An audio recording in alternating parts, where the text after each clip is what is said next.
ശ്രീനാരായണ ഗുരു അവസാനമായി കണ്ണാടിയിൽ പ്രണവപ്രതിഷ്ഠ നടത്തിയ ഉല്ലല ഓങ്കാരേശ്വരം ക്ഷേത്രം 100ൻ്റെ നിറവിൽ എത്തുകയാണ്. 99ാമത് ഉത്സവമാണ് ഇപ്പോൾ നമ്മൾ ആഘോഷിക്കാൻ പോകുന്നത്. ഫെബ്രുവരി മാസം 19-ാം തീയതി തുടങ്ങി ഫെബ്രുവരി 23-ന് കുംഭഭരണിയോട് കൂടിയാണ് അവസാനിക്കുന്നത്. അതിൻ്റെ ശതാബ്ദിയാഘോഷത്തിൻ്റെ ഒരുക്കങ്ങളുമായി ഭരണസമിതിയും ഇതിൻ്റെ ഉടമസ്ഥാവകാശമുള്ള 6 ശാഖകളും അതിന് തയ്യാറെടുത്ത് നിൽക്കുകയാണ്.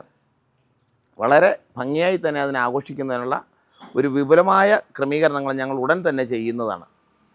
അതിനോടനുബന്ധിച്ച് പ്രധാനമന്ത്രിയുമായി സംസാരിച്ചുകൊണ്ട് തന്നെ ഇതൊരു തീർത്ഥാടന കേന്ദ്രമാക്കണമെന്നുള്ളതാണ് ഞങ്ങളുടെ ആഗ്രഹം. നമസ്കാരം.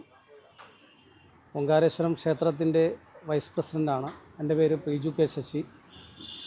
ശ്രീനാരായണ ഗുരുദേവ തൃപ്പാദങ്ങൾ പ്രതിഷ്ഠ നടത്തിയിട്ട് 100 വർഷം തികയുന്ന കാലഘട്ടത്തിലോട്ട് നാം എത്തി നിൽക്കുന്ന ഒരു സാഹചര്യമാണ്.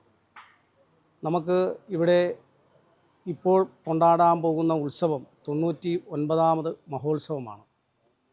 ഈ 99ാമത് മഹോത്സവം കഴിഞ്ഞ് നമ്മൾ ശതാബ്ദി വർഷത്തിലോട്ട് എത്തുമ്പോൾ നമ്മുടെ എല്ലാവരുടെയും ആഗ്രഹം, ഈ ഉല്ലലയിലുള്ള മുഴുവൻ ഭക്തജനങ്ങളുടെയും ആഗ്രഹം ഇത് വലിയൊരു തീർത്ഥാടന കേന്ദ്രമായി മാറണം എന്നുള്ളതാണ്. അതുപോലെ തന്നെ നമ്മുടെ അരുവിപ്പുറവും ശിവഗിരിയും പോലെ തന്നെ ഇവിടെയും എല്ലാ ജനങ്ങളിലും എത്തുക എന്നുള്ളതാണ് ഭരണസമിതിയുടെ വലിയ ആഗ്രഹം. നമുക്ക് ഈ വരുന്ന ഉത്സവത്തിലേക്ക്, അതായത് ഈ 99ാമത് മഹോത്സവത്തിന് എല്ലാവർക്കും ഒറ്റവാക്കിൽ ആശംസകൾ നേർന്നുകൊണ്ട് നിർത്തുന്നു.